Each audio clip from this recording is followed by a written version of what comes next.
Use your powers for evil. Evil? Your evil is mine.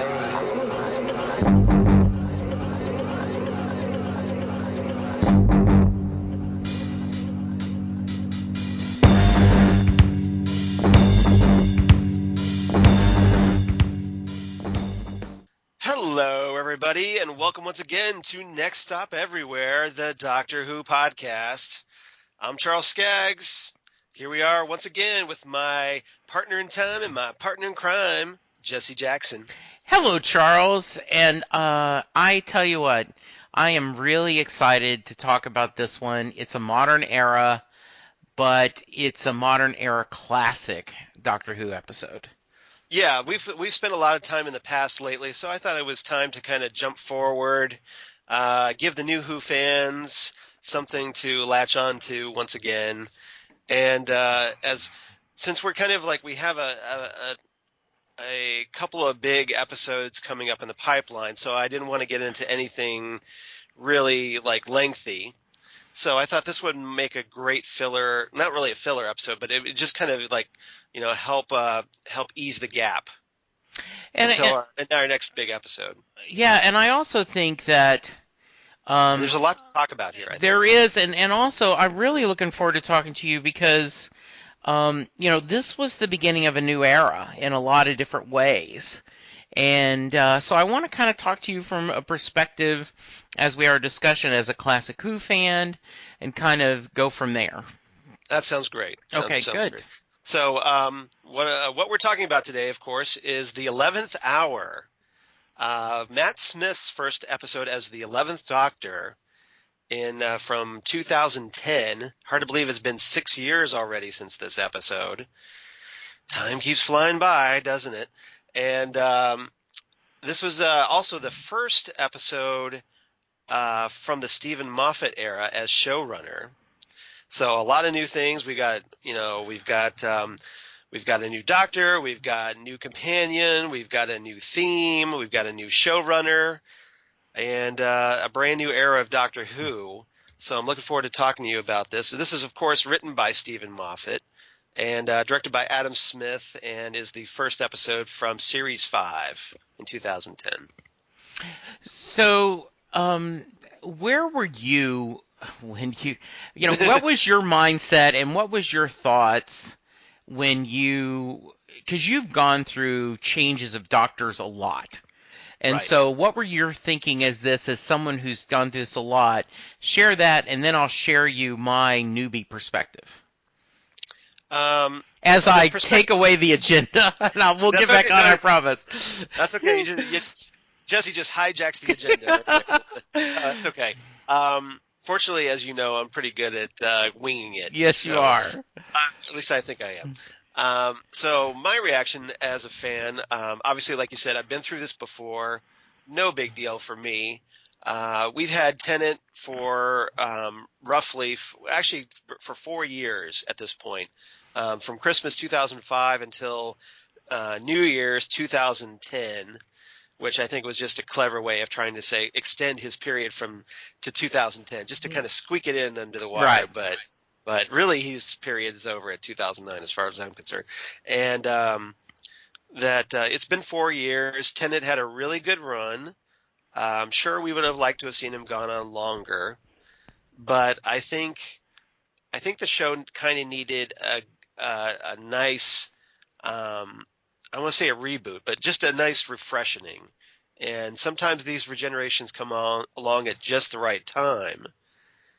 And Matt Smith was a little bit of a concern for a lot of fans because there were a lot of David Tennant fans very unhappy that Tennant was leaving, and they kind of took out their hatred on Matt Smith unfairly, in my opinion, because that wasn't his choice. It was his choice to take on the role, but David Tennant was the one who decided to leave. So it's more on Tennant, in my opinion, because he chose to leave the role. And but he had a really good run. So when Matt came on, there was that concern, but I think with this episode here, I think he hit the ground running right off the bat, and kind of reassured a lot of us that Doctor Who could continue.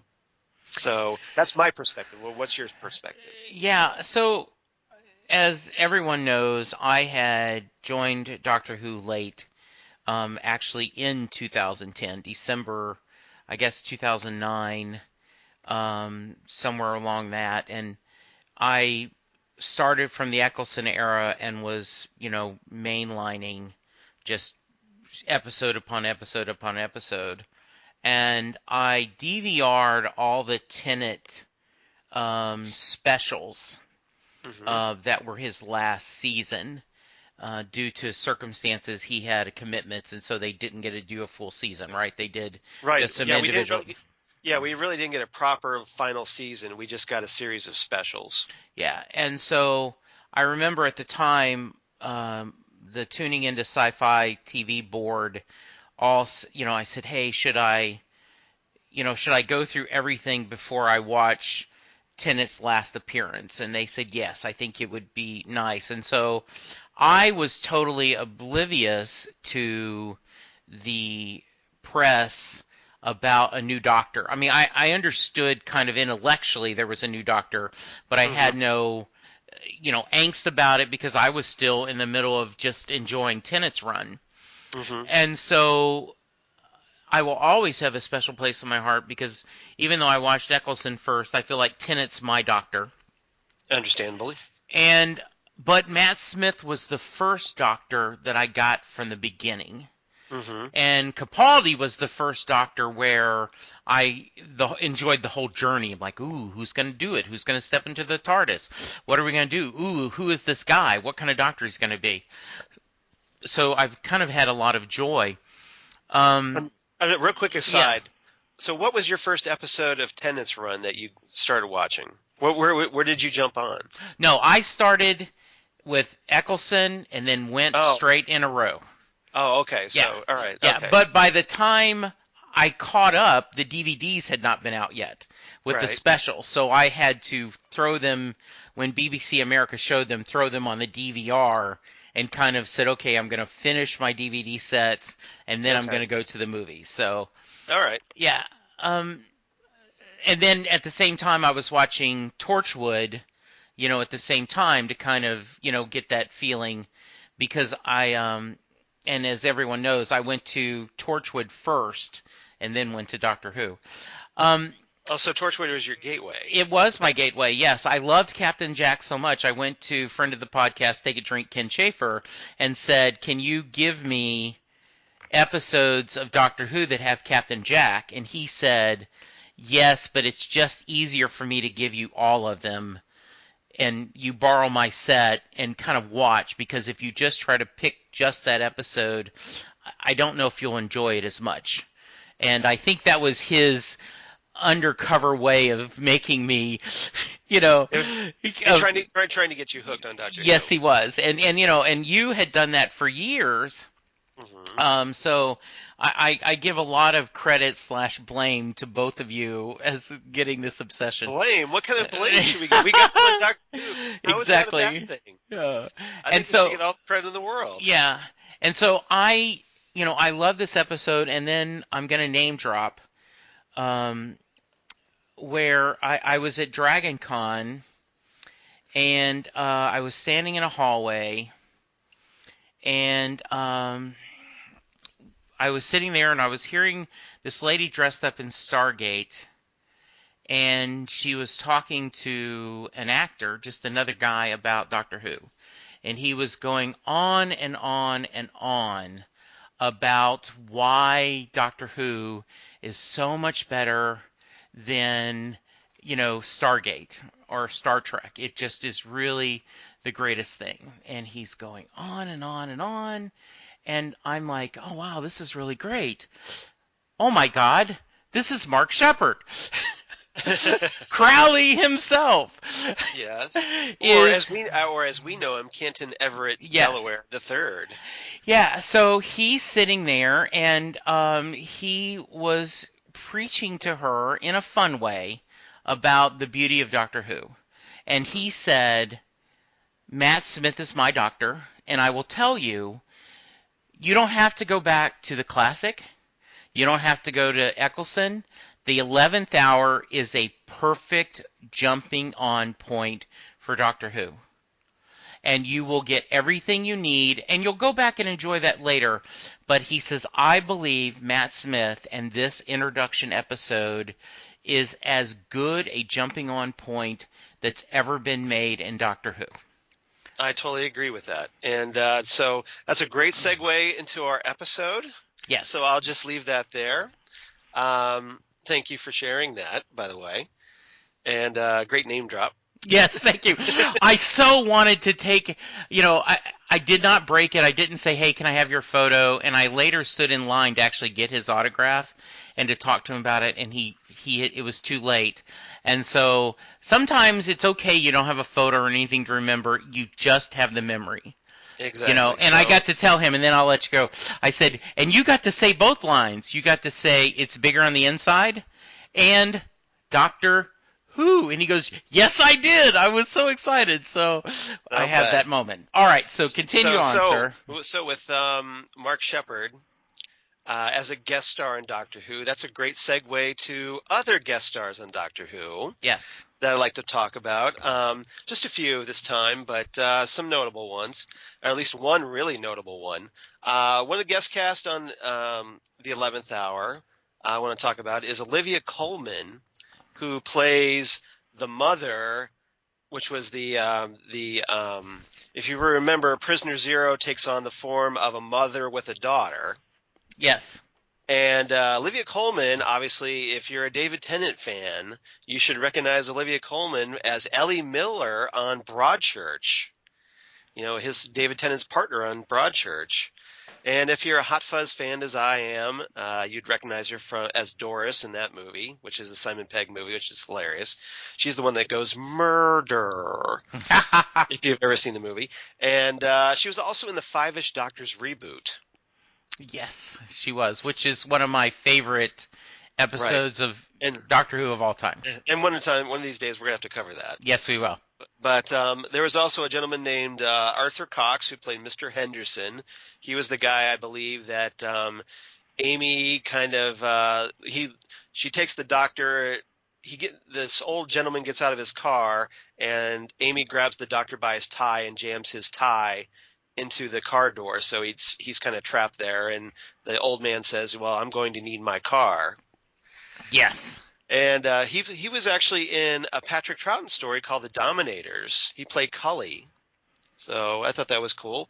David DeKaiser, who's the guy who does the voice of the Atraxi, Prisoner Zero has, that whole thing.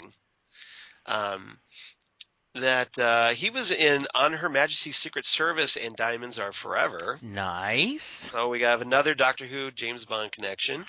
And interestingly enough, and I'm sure you're going to appreciate this, he was the voice of the Warden in the original Superman movie. Ooh, very cool. With Christopher Reeve. Nice. So, he's the guy that says, "The world is safe again, Superman, thanks to you." Nice. So that guy is also the voice of the Atraxi. So little Trivial Pursuit question there for you. Very cool. And we've got, obviously, Sir Patrick Moore, a famous astronomer who appears as himself in this. So that's kind of cool if you're a science geek. So yes. So I just thought I'd mention that. All right. So let's get into the main discussion now that we've introduced our cast of characters. First topic: Madman with a Box. Matt Smith as the 11th Doctor. So, Jesse, as a David Tennant fan, first exposure to Matt Smith, what was your reaction? I loved him. I loved him from the beginning, and continue to love him. As you were telling, was there any kind of resistance at first? No, there wasn't. I had. I tend to be a little more practical of. I know there is a real world outside of this entertainment world, and as you so rightly said, David Tennant said he didn't want to do this anymore. Right. Not with hate or anything, just he's ready to do other things. And obviously with the series of specials, we were lucky to get those, I think. So it's lucky that we Yeah. got like 5 more episodes from him, even though, it's not a full season, but Right. we got some more. So And I also have jokingly said, and I'm not the only one who said this, before there was a constitutional amendment, no president had ever served more than 2 terms because Washington didn't serve 2 terms. And it was kind of an understanding that you didn't break that tradition. Um, I don't know if. until FDR, who had 4 Right, terms, if right, you recall. yes.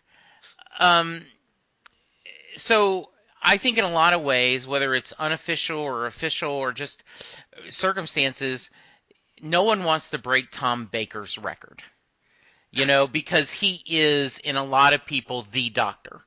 And so, For British actors, yeah, 7 years is a really long time it is. to break. So, Right. it was because Tom Baker had 7 seasons, Yeah. and British actors in particular are pretty mercurial about their Yes. roles. They kind of flit from one role to the next, and so the idea of staying on for 8 seasons of a show is extremely committal for them Yeah. So anyway, I loved. because they don't want to get typecast. Right. I loved the the manicness of this 11th Doctor. I Hmm. love the charm. Um, Loved Amy from the beginning, and liked this whole setting up the concept that um, time moves differently in the TARDIS. Hmm. And so he thinks he's been gone 5 minutes and it's X years or Right. X months. I love that twist. So no, I loved him at the beginning, and really the Raggedy Doctor, I think, won me over faster than, for example, Grumpy Old Man Doctor. At this time, when Capaldi took over, I was already a full-fledged addict. So Right. I was going to be I mean, Bruce Springsteen puts out a new album, I'm going to love it no matter what. Right. A new Doctor comes, I'm going to love it no matter what. And so, but with this one, it was easy to go from Tennant to Matt Smith because he just was so darn likable. Right. And that's one of the things that I'd like to talk about is because Matt, for being so young, he's essentially the youngest person to ever take on the role after Peter Davison, because for a while there, Davison was the youngest Yes. until Matt Smith comes along. And now Matt Smith, everybody thought, well, he's far too young to be the Doctor. And I think Moffat originally wanted an older actor to play the Doctor, someone like Capaldi. But Matt Smith apparently just blew them away during the audition, so they're like, "Oh, our choice is made," and you can kind of see why in this episode because Matt, he's as the regenerating Doctor, you're kind of all over the place in the role because the Doctor isn't himself. He's still trying to figure out who his new persona is going to be.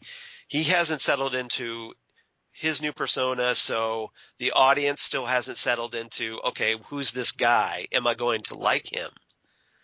And so there's kind of a lot in and Moffat's script kind of demands that, that some various characteristics, like we start off with Matt as the Doctor. He meets young Amelia Pond for the first time. He's not sure, like he's craving something. He's like, oh, never had cravings before. Yeah. And he tries a whole different assortment of foods, like apples, he spits those out, or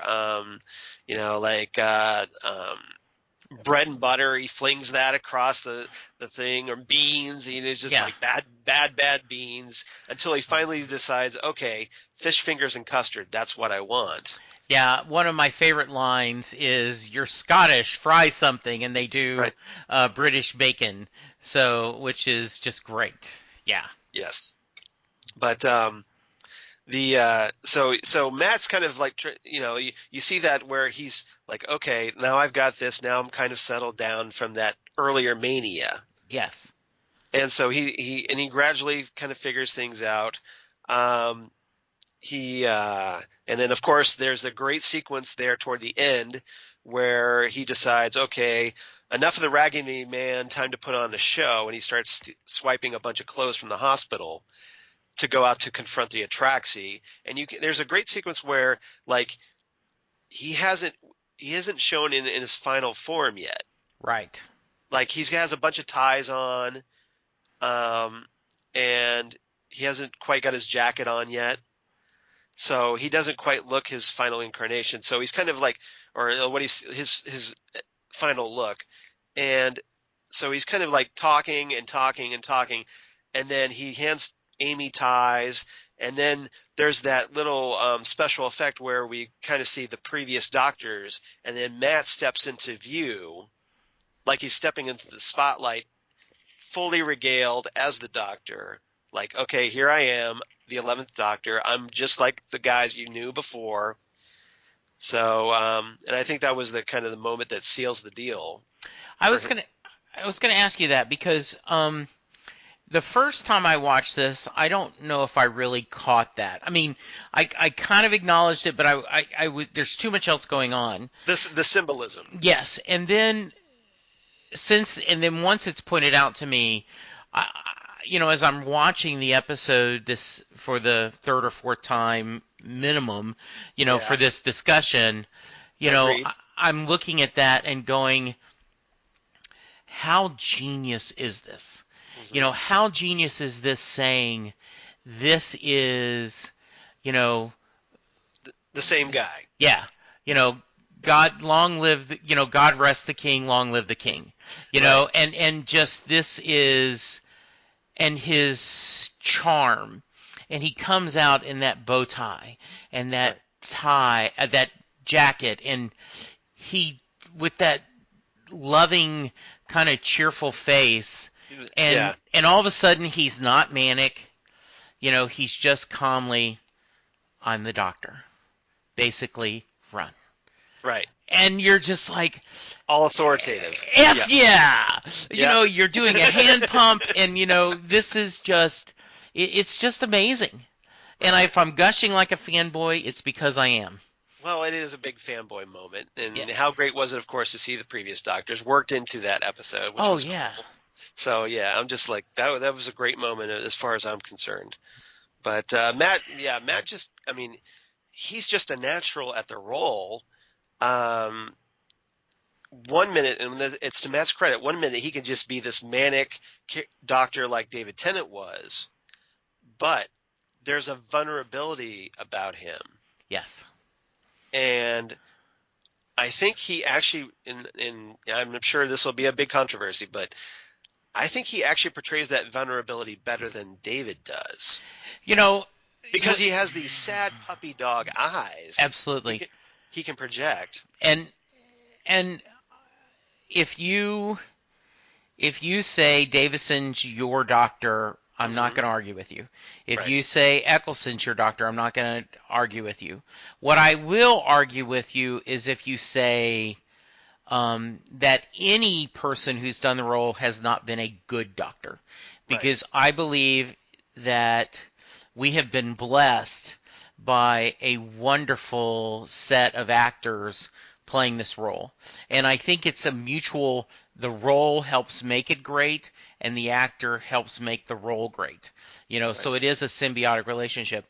But you mentioned a few minutes ago that a lot of Tennant fans were reluctant to embrace a new Doctor, which is the cycle, because then many Matt Smith fans were reluctant to embrace a new Doctor. And Capaldi, yes. Yes, and that's the cycle of Doctor Who fans. It is, and that's as Neil Gaiman has written about that over and over again. The cycle is, ooh, no, he or she can't be the Doctor. Yeah, he's not my Doctor. Yeah, or well, maybe there's okay to, oh my God, how could I have not seen? This is the Doctor, and hence the wheel goes again. And I think this is where classic fans kind of have an advantage over the modern era fans. I agree. Because we've been through it more. And because of that, we're like, okay, this is like I've been through this change before. I know what to expect. I Yes. know maybe he may not be like, right off the bat, but, give him a few episodes, maybe he'll settle into the role. Matt, I thought, hit it right from the start. So the transition for me as a Classic Who fan was a lot easier because I thought he hit the ground running. And I think part of that was because production-wise, this is actually, I think, the third or fourth episode that Matt filmed, because his first story was The Time of Angels. The Interesting. with River Song, Mm-hmm. and that kind of moment where they're kind of on the beach outside with the wreck of the Byzantium. Yeah. That was his first day of filming, if I recall correctly. So by the time they filmed the 11th Hour, he had already had a few episodes under his belt, and I think it was a good thing because he seemed more assured in this episode than he did maybe in The Time of Angels. Yeah, I think you might be right. And the other thing I want to throw out here is my lovely bride's comments. She is a casual fan, and sometimes in the spirit of a happy marriage or because she's doing me a favor, she'll say, okay, pick a Doctor Who episode and let's watch it together. Right. And she likes Tennant, and she says the problem I have with Matt Smith is he's like my head. Linda has ADD, and okay. she says that he's so out there, and he's so and I told her, someone had said, I think it was you, Mm-hmm. you should always think that Matt Smith's Doctor is 2 or 3 sentences ahead of the current conversation. And Right. so if you watch it, and that's a lot of Douglas Adams, if you read Douglas Adams' books, a lot of his characters are that way. My favorite author. Yes, so I think that's kind of... He's the smartest man in the room, so therefore he kind of anticipates the conversation. Yes. And but he does have a very childlike quality. Yes. Matt's Doctor, so he's he's distracted a lot. Yes. Yeah. And that's probably where your wife could identify as ADD. Yes. He's essentially kind of an ADD. Tennant's Doctor was essentially an ADD doctor too, if you recall. He had those moments where he could be, he gets off on his little rants and his little bits of mania, and until someone like Donna or someone has to say, "Hey, look, spaceman, settle down." Yes. And focus. So, and Amy, that's actually probably a good segue into our next topic, because Amy was that kind of way too with Matt's Doctor. Mm-hmm. And so let's move on to The Girl Who Waited. Karen Gillan and Caitlin Blackwood as Amy Pond. And for those who don't know, Caitlin Blackwood is Karen Gillan's cousin. Yes. Which is why I understand she went through an audition, but it seemed like she was a very natural choice to play young Amy Pond, considering she looks like a younger version of her cousin. And I think she does a really good job. I think she is amazing. And then when we come back to the end of the first, the fifth, this season, when we see the Pandora open and all that. Pandora opens. She's amazing in the museum and playing the young Amy. Yeah, one of the things I want to talk about. Yeah. This is because of Caitlin as young Amy Pond. This is one of the first. This is actually, I take that back. This is the first time we've ever been introduced to a companion as a child. Yes. So that first meeting between Amy and the Doctor, where the TARDIS crash lands in Amy's garden. Yeah. And so I kind of wanted to get your take of when Matt crawls out of the TARDIS, pops his head out. What was your reaction to seeing young Amy there? Did you wonder it's just a little girl, or is it did you know right off the bat, was it that's the future companion, but as a kid. I did not know that, and it is hard to remember because now that you've seen the whole thing, you can watch it and see that. Um, I I loved the idea of the TARDIS being so big and on its side that you have to have a chain, and Right. that you're coming through the pool and the library, and Otherwise, you'll keep falling through all these levels. yes, and I thought that um, I especially love the idea the the young Amy is so charming. Amelia Yes. is very smart and very charming, and I love the local sports station will say, "Dear Santa Jesus," because a lot of times you've seen mixed like nativity sets with a Santa in there or something, and so to not be irrelevant or to be, they'll say "Dear Santa Jesus" or "Dear Santa Basketball Jesus" or something, and I love her kind of prayer to Santa, Right. like it is talking to a deity, and this "send me a policeman" or something, and then Right. to hear that noise and the wall and the crack in the wall and her being afraid, Right. it is just a great introduction. And one of my favorite sketches in my Doctor Who sketchbook is someone did, Amelia Pond, the little girl, and then they had a outline of a TARDIS afterwards. And when I met Karen Gillan at a site, that's what I had her sign Okay. because it's just so beautiful. What did she think? What did she think of it? Oh, it was one of those things where it was you did not even get 5 seconds to talk to her. Oh, She was, okay. it was one of So it's those just like sign, sign and move go, on, sign and go, next. sign and go, sign and go, because she had a plane to catch. And so many people. Yes, Yeah. and so it was enough. I understood. So Didn't yeah, take it personally. no, I didn't at all. Okay. Yeah. So I thought that, and with this first meeting between Amelia and the Doctor, and that's a good distinction that you brought up, that it's Amelia, not Right. Amy.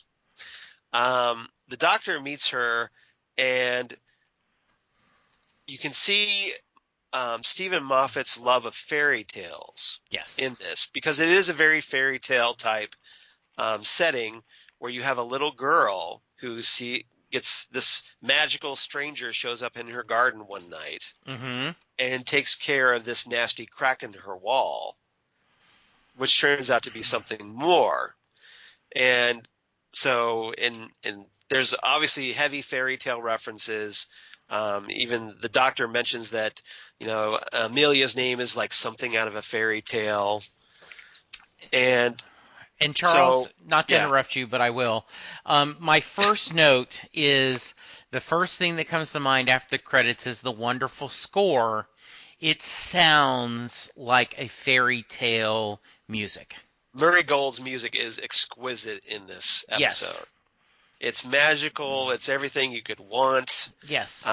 It just captures the wonder. Yes. Of Doctor Who, and I thought, just another exceptional job by Murray Gold. Absolutely. So that's a great point to bring up.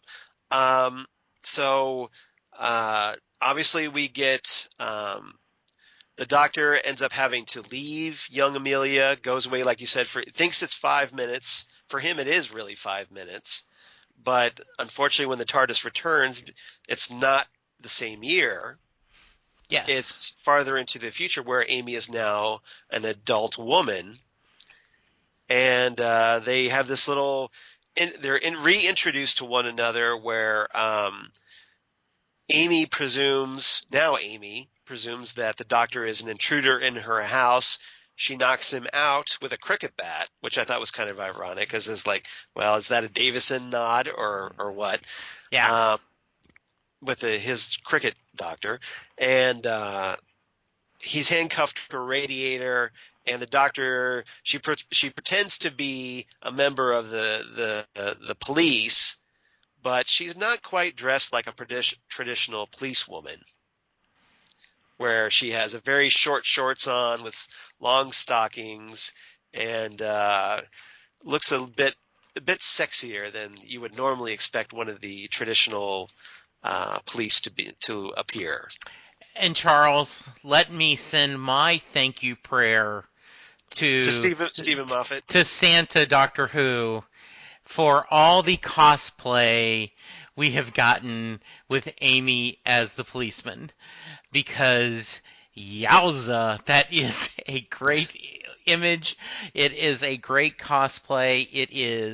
It's sexy, it's funny, it's charming. So that is just wonderful. Yeah, it obviously captured a lot of young women's imaginations, shall we say. So I thought that was great. But Amy has not taken the Doctor's absence very well. She is a little bit resentful. You find out that she ended up going through like 4 psychiatrists because she kept biting them. Yeah. Which I thought was kind of funny. And the Doctor has to kind of win her back over. And even though for him it was just like, well, you look, I just like a half hour ago, I was, I talked to you as a little girl, so. And I love that they never. So, go ahead, finish up. One final point. I just realized that as the Doctor's trying to win Amy over, he's also trying to win the audience over in the process. I totally agree with that. And one of the things, Charles, that as watching this, in a spoiler, zone where you're seeing this in context, I guess is the better word. Right. They go back to that well of her Raggedy Doctor and her childhood of thinking it was a figment of her imagination. And, we see Mel and her and Rory. We see a little bit in this episode, but later when we meet Mel and we see other things, that this was a constant discussion with her, and you see all the art and everything that she had. If I have any regret, and I realize this is purely fan fiction in my heart, I would have loved seeing the actress who played Amelia had an episode of her talking to a psychiatrist or going to school or seeing that belief that we knew that she's right even though no one else does. Well, we kind of see her with young Mel. Yes. Young Mel's. Yes. When Mel's is getting into trouble. Yes, because she keeps talking about the Doctor and everything. Right, yes. Right. So we kind of do see her a little bit at school, but we don't really we don't get a good feel of it. But but it is there.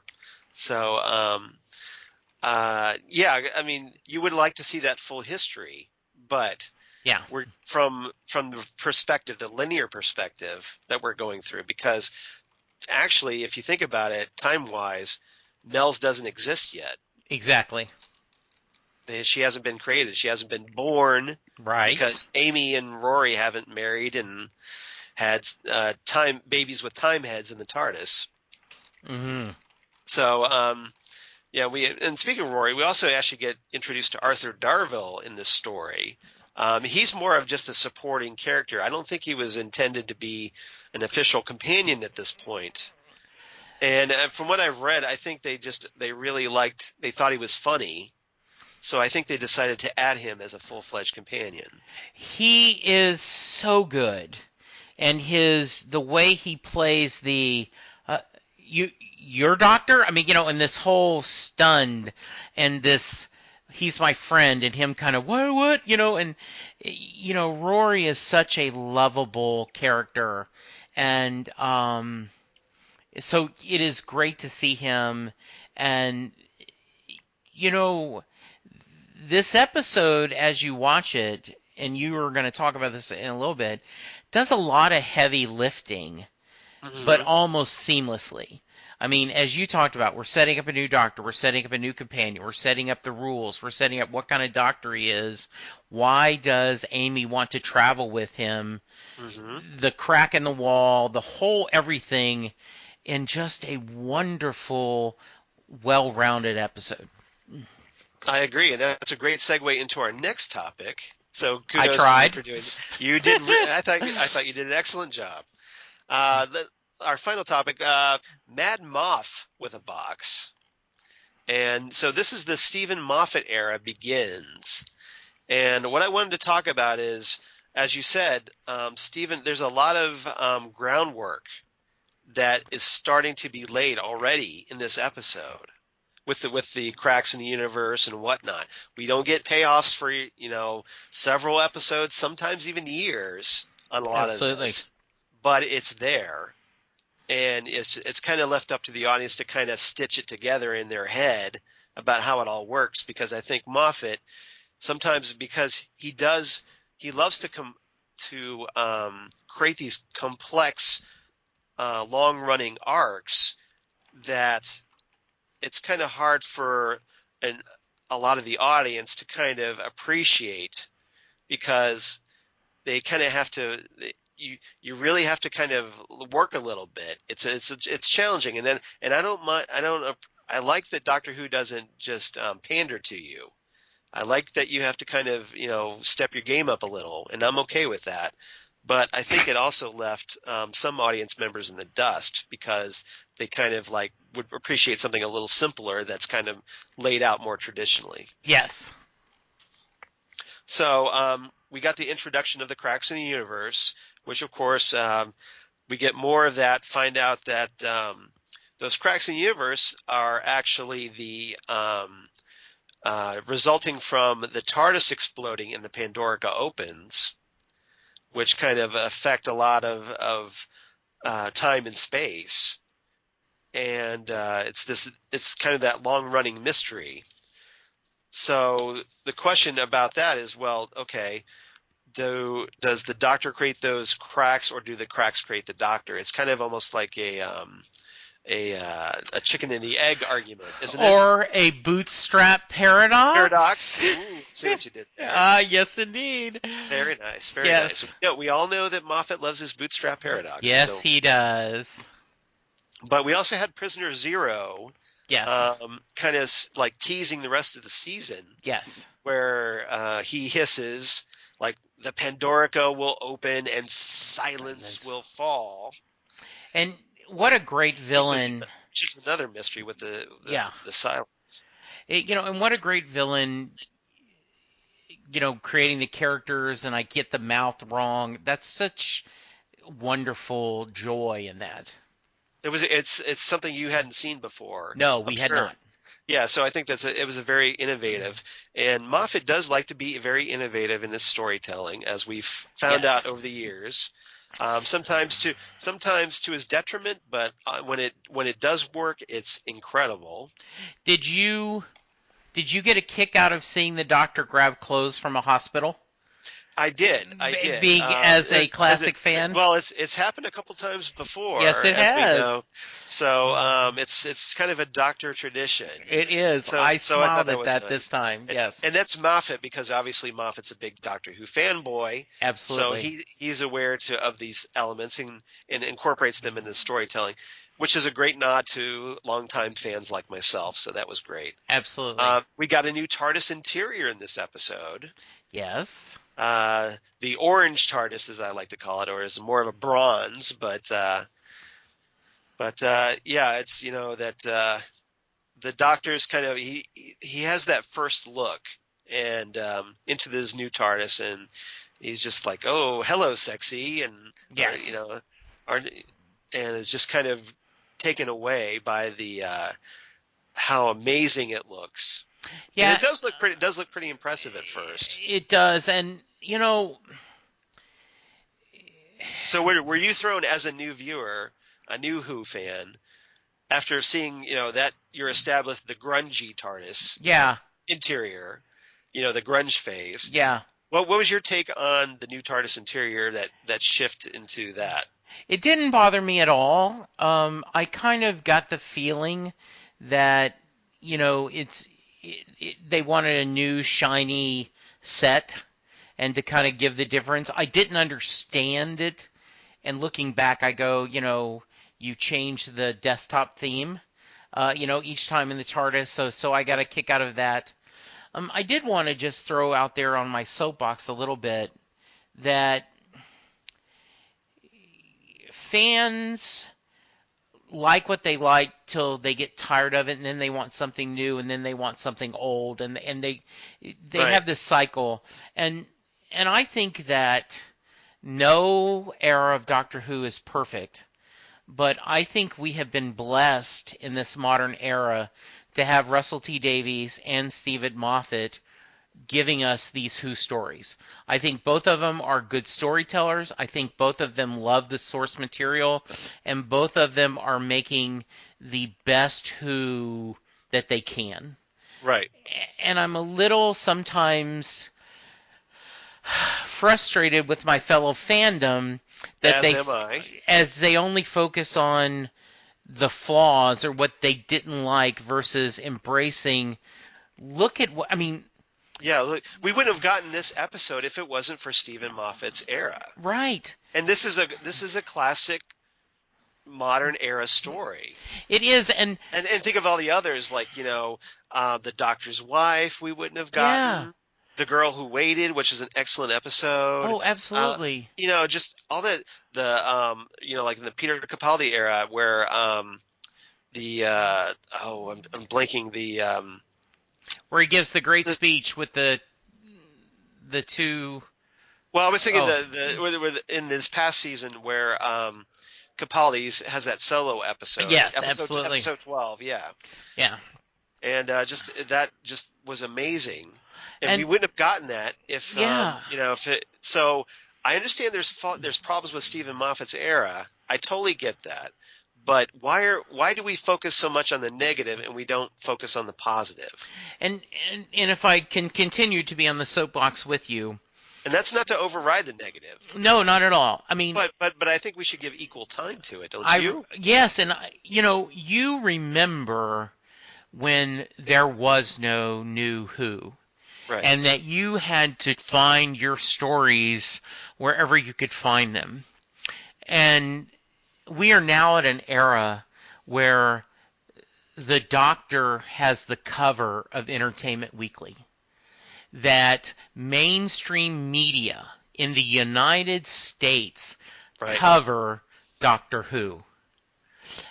And this is something I think classic fans appreciate much more than modern era fans, because classic era fans like myself, we remember the dark times. We remember where, if you had watched Doctor Who, you were like 1 in a million practically, where you're, if you met someone who was a Doctor Who fan, you were amazed, because this was before the internet. This is just, it was just you and a few channels on TV that somehow you stumbled across Doctor Who on PBS one day, you latched onto it, and just that you felt like you were part of this like really secret society because nobody else knew what the hell you were talking about. And unlike snobby rock fans who love a little indie band and never want them to break out, you rejoice that Doctor Who is mainstream now. Right, because you're like, finally, other people, mainstream gets what I've been like saying for decades now. Yes. It was like it was a validation. Absolutely. For me, at least, it was a validation. I totally agree. And real quick, we also had a couple of points where we're introduced to the concept that Amy is getting married to Rory because we see her wedding dress at the end of the episode. Yes. So that's a subplot that pays off later. And then what else? Did you smile, Charles, when he cockedly says, "Oh, I can get you 5 minutes after, we can travel all we want and we can get you back just 5 minutes from now." Right. And I'm like, don't believe him, Amy. Don't believe him. Sexy will have other ideas. Exactly. The TARDIS works on her own schedule. Yes, he does. Not what the Doctor has in mind. Yes. So. The TARDIS will get there when she's damn well ready for it. Absolutely. Okay. So, anything else about this episode you want to talk about? No, I am so glad you picked this, Charles. And I know I say that every time. You are a wonderful guide in Whoverse, but I have loved seeing these old, classic episodes, and it has been a joy. But it is so nice to come back to this modern era and just reacquaint yourself with Matt and Amy, with Right. Karen and Arthur, and just this whole. It does not feel like it's 6 years ago. It feels like it was just a few months ago. And this is an episode where, America has had a pretty rough week this past week. Yes, we have. A good chunk of the rest of the world has had a rough week this past Yes, week. we have.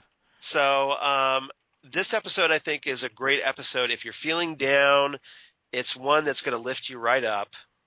And it's definitely a feel-good episode. So treat yourself if you haven't watched this episode in a while. I think you'll find yourself feeling a little better than you were maybe 60 minutes before you watched it. Okay, yes, I agree. So, all right. So with that in mind, do you have any favorite quotes of the episode? Well, we've already talked about one. Right, and there are a lot of great quotes in this episode. This is a classic episode as far as Moffat's script just sings with a lot of great lines. It does, and it's amazing, how much this is, and how, and I'm going to give this quote, because it's a perfect example of how he loves to write the Doctor's dialogue. I'm still cooking. Does it scare you? Amy says, no, it just looks a bit weird. No, the crack in the wall. Does it scare you? And, you're watching this going, oh, he's talking about his, the bits of time regeneration going.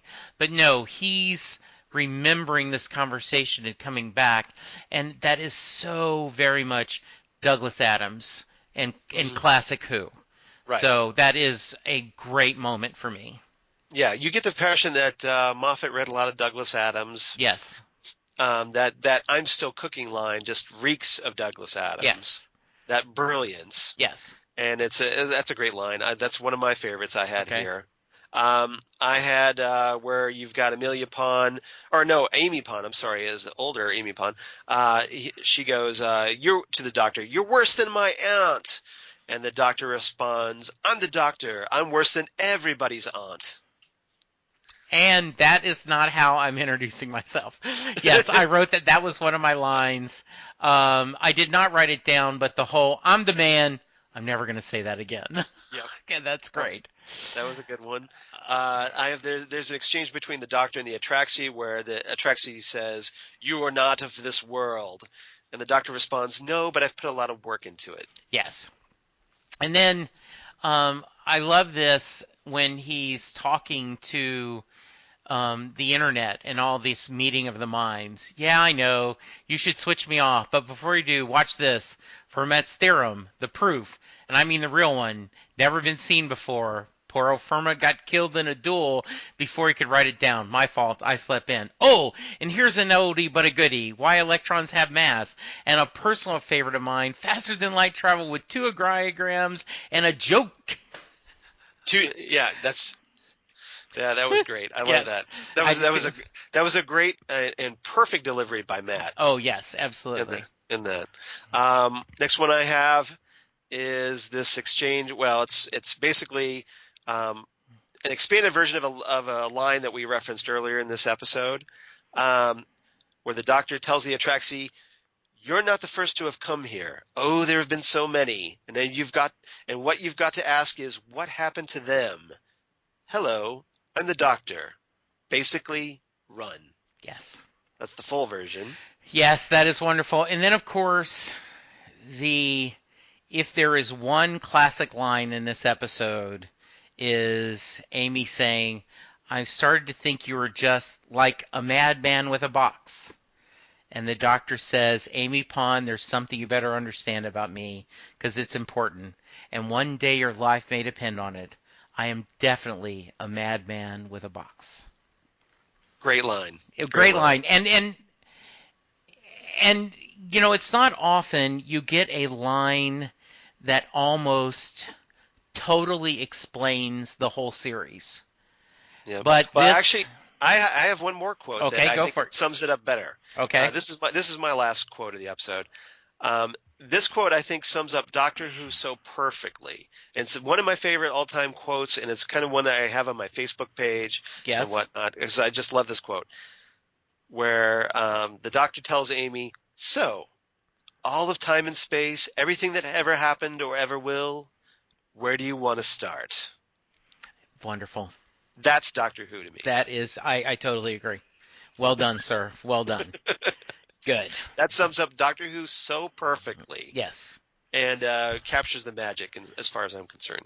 And, you know, And the potential of the show. And that's why I feel that Doctor Who supersedes all the other shows, because it can go anywhere and do anything. absolutely. The question is, where do you want to go? Absolutely. And I grew up loving Star Trek, and I found Babylon 5 during a tough time in my life and loved that. And I spent, Farscape, and I was involved in a podcast about it, and I love all of them. But there is something special about Doctor Who. And I think it is the genius that you could replace your leading star. Mm-hmm. And I have no doubt in our lifetime we will get a female doctor. And I hope you and I will continue to podcast about it so we can discuss those episodes. So we'll find out. Yes, indeed. Okay, Charles, what's next? To quote West rating. Wing.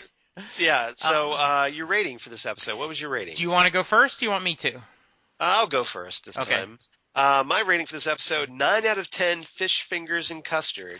So for obvious reasons. Yes, I was going to use that one. That's why I wanted you to go first.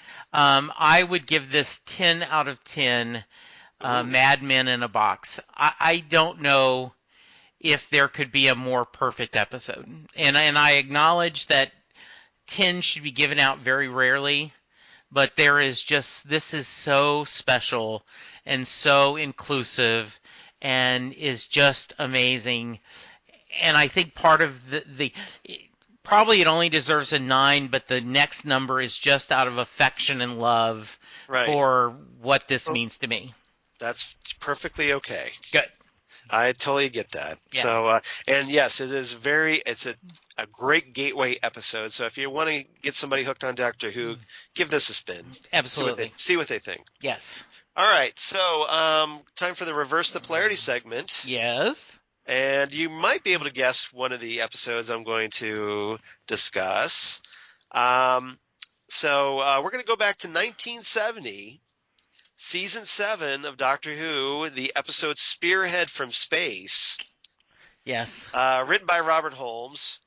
Jesse's already smiling because he kind of has it in his head where I'm going with this. Yes.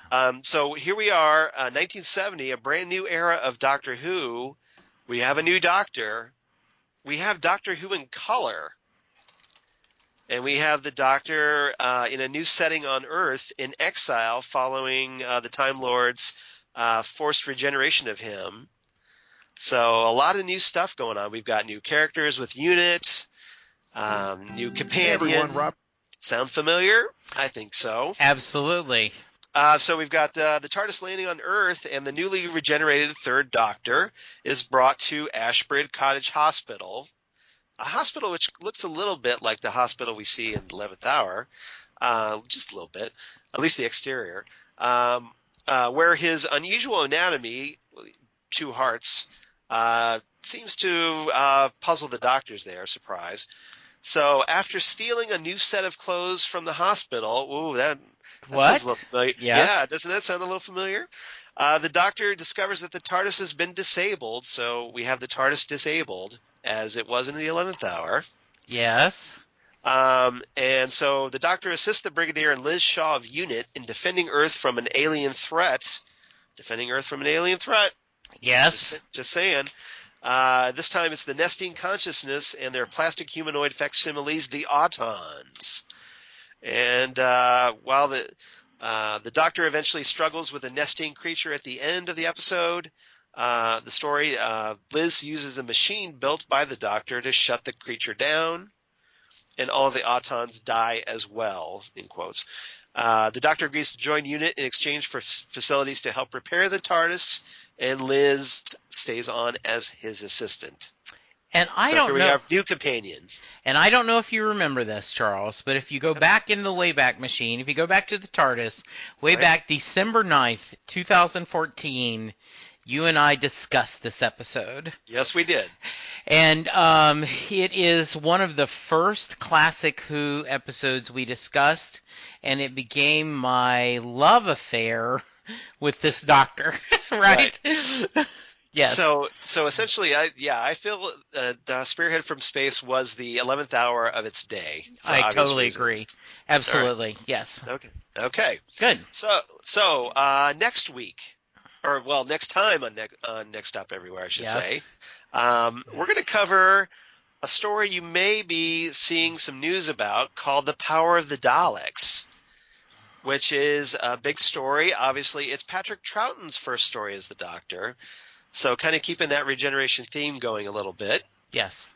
Obviously, the story was lost in time because the BBC, in their infinite stupidity, decided to scrap some of the classic Doctor Who episodes from the William Hartnell and Patrick Troughton eras. Thankfully, the audio still survives thanks to a fan who was wise enough to record the audio he hooked up his tape recorder to his television set and recorded these audios, so they still exist at least. Because remember, this is before VHSs. Yes, it was. Unfortunately, so they decided to reconstruct this story using animation, and it's going to be appearing. It's been starting to be released in digital form in the UK on the BBC store, but I guess we have to wait for it here in the States, probably until it airs on BBC America. Right.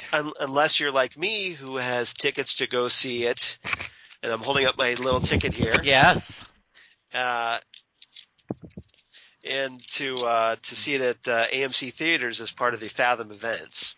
Yeah, I really wanted to go. I am starting a new job on December 14th, and so congratulations to you, by the way. Thank you very much, sir. And so I decided that I wanted to come home and talk to my lovely bride about the new job versus going to see Doctor Who. But yes, that's probably a wise move. Yes, I do have it. It'll be on in a few days later. Yeah, I do. I have it already recorded, set on my DVR on BBC America. So I'm looking forward to talking about this one a great deal. So after that airs on BBC America, we'll end up talking. We'll record and we'll discuss the Power of the Daleks. So I'm really looking forward to that. I've heard the audio before, so I kind of know what we're in for. But I'm curious about Jesse's take on this. Yay. Okay. So, all right. So that's what we have to look forward to next time for our future episode 70. So that's a good one to have as episode 70. And Jesse, well, I should say first, if you want to reach us, and please do, you can reach us at nextstopeverywhere@gmail.com. We'd love to hear from you. Give us some thoughts about future stories you'd like to have us cover here in Next Stop Everywhere. We'd love to have you follow us on Twitter at NextStopSMG. Or you could follow us on Facebook at Next Stop Everywhere, the Doctor Who podcast. And please do. We'd love to have some more followers on some more likes on Facebook. That would be great. It would be. And Jesse, where can they reach you? I am at Jesse Jackson DFW on Twitter. I am on Facebook, Jesse Jackson in Louisville, Texas. You can hear me talk about my other passion / obsession, Bruce Springsteen on Set Lusting Bruce. And Charles, how about you? Where can we hear you and how can we reach you? Obviously, at Charles Skaggs on the Twitter machine. And at Charles Skaggs on the Instagram, Facebook, of course, Google Plus for all you crazy kids in the Google Plus. Shout out to Karen. And my blog of geeky things, Damn Good Coffee and Hot, where I talk about Doctor Who, Next Stop Everywhere, and all kinds of comics and sci-fi news. And if you enjoy comic books on television, you can also find me on the Fandom Zone podcast, which is a podcast I do with friend of the show, Karen Lindsay. And I might add that Karen has expressed interest in some episodes that we're going to be covering in early 2017. Oh, good. Always a good idea. Yeah, she hasn't been on the show for a while here, so I thought it'd be great. And she Absolutely. seems definitely intrigued by that, so we may have Karen joining us in Awesome. 2017 to shake things up a little. And so, yeah, please check us out on Fandom Zone Podcast if you would, and give us some likes on Facebook or there, or at you can find us at Fandom Zone Cast on Twitter. Absolutely. Boy, this was fun, Charles. As always, a great talking Doctor Who always lifts my spirit. And as we record this is the Sunday after the presidential election. And as you mentioned earlier, we all needed no matter which side we're on, to get our minds out of politics and on something really important, Doctor Who. Exactly. Totally agreed. So let's priorities, people. Let's focus on what really matters in life, Doctor Who. Absolutely. So, and we hope that we lifted your spirits a little bit if you were down in the dumps. Absolutely. Indeed. So, Charles, I thought that I would send us back with this as our final words. Okay. There's a little girl waiting in a garden. She's going to wait a long while, so she's going to need a lot of hope. Go to her. Tell her a story. Tell her that if she's patient, the days are coming that she'll never forget. Tell her she'll go see and fight pirates. She'll fall in love with a man who'll wait 2,000 years to keep her safe. Tell her she'll give hope to the greatest painter who ever lived and save a whale in outer space. Tell her this is the story of Amelia Pond, and this is how it ends. Fantastic. Perfect quote to end on. Thank you, Charles. Thank you, listeners. Thank you, Jesse. Bye, everyone.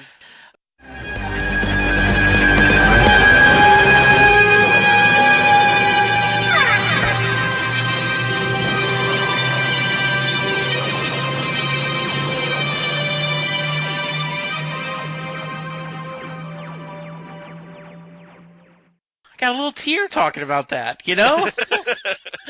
Oh, got a little misty. I did get a little misty.